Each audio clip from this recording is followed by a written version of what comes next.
মিছিলে এবং আমাদের নেতৃবৃন্দ আপনাদেরকে অসংখ্য মোবারকবাদ।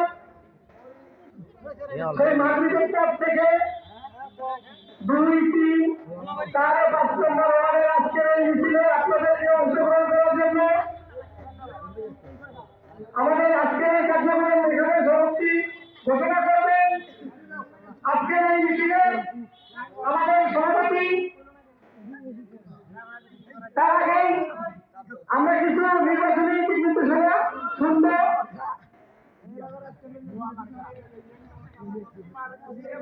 আমাদেরকে নির্বাচনী দিক নির্দেশনা দিবেন বাংলাদেশ জামায়াতে ইসলামীর প্রাক্তন পার্লামেন্টারি ইউনিয়ন শাখার সম্মানিত সহসভাপতি মাওলানা রুহুল আমিন।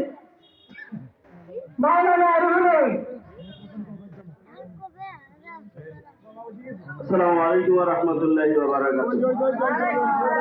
সংগ্রামী সাথী ভাইরা, আমরা অবগত আছি যে আগামী 12ই ফেব্রুয়ারি জাতীয় সংসদ নির্বাচন হতে যাচ্ছে। এই সংসদে নির্বাচনে আমরা গাইবান্ধার পক্ষ থেকে আমাদের গরিব ভাইকে আমরা যেন বিজয়ী করতে পারি, সেই লক্ষ্যে আজকের এই মিছিল সমাবেশ, এই কার্যক্রম আমাদের চলতে থাকবে। সম্মানিত উপস্থিতি, আমি বলতে চাই, গত 2-3 দিন আগে সার বাজারে একটা মিটিং হয়েছে। সেই মিটিং এ ওনারা বলছে যে জামাত ইসলাম নাকি এখন ট্যাবলেট বিক্রি করে। সম্মানিত উপস্থিতি, আমি বলতে চাই, বলেন তো মানুষ ট্যাবলেট কখন খায়? যখন অসুস্থ হয় তখন তো, নাকি? এই যে 2 দিন আগে আমার শরীরের গুদগুদি সরে না, আমি ডাক্তার বললাম যে এরকম আমার গায়ের গুদগুদি হচ্ছে, ট্যাবলেট খান। ছাড়লো না, কয়েছে না ওটাতে হবে না, এখন অ্যান্টিবায়োটিক খেতে হবে। বোঝা গেছে? অ্যান্টিবায়োটিক খেলাম আমার শরীর ঠিক হয়ে গেল। সমাজ সংগ্রামী সাথী ভাইরা, এই 14 বছর রাজত্বকালে এই দেশ যারা পরিচালনা করছে, তারা এই দেশের মানুষের গায়ে গুদগুদি ধরে ফেলেছে।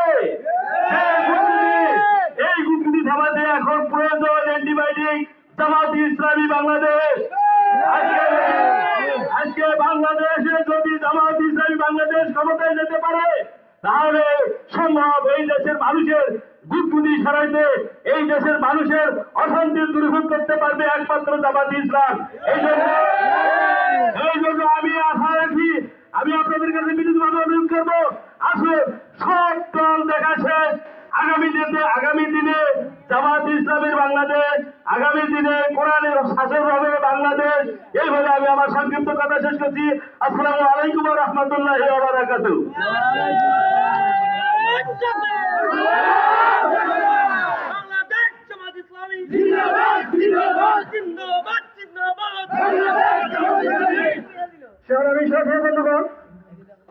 এই পর্যায়ে আমাদের সামনে বক্তব্য রাখবেন বাংলাদেশ শ্রমিক কল্যাণ ফেডারেশনের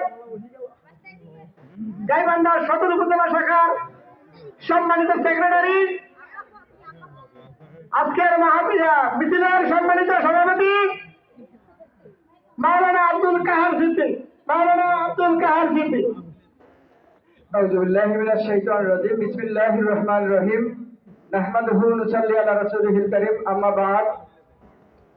আজকের এই মিছিল শেষে উপস্থিত সম্মানিত ভাইরা, সবার প্রতি আমার সালাম, আসসালামু আলাইকুম ওয়া রাহমাতুল্লাহ। আল্লাহ পাকের শুকরিয়া যে আমরা বাদ মাগরিব থেকে শুরু করে এ পর্যন্ত আমরা প্রায় 5-7 কিলো জায়গা আমাদের এই মিছিলটা করেছি।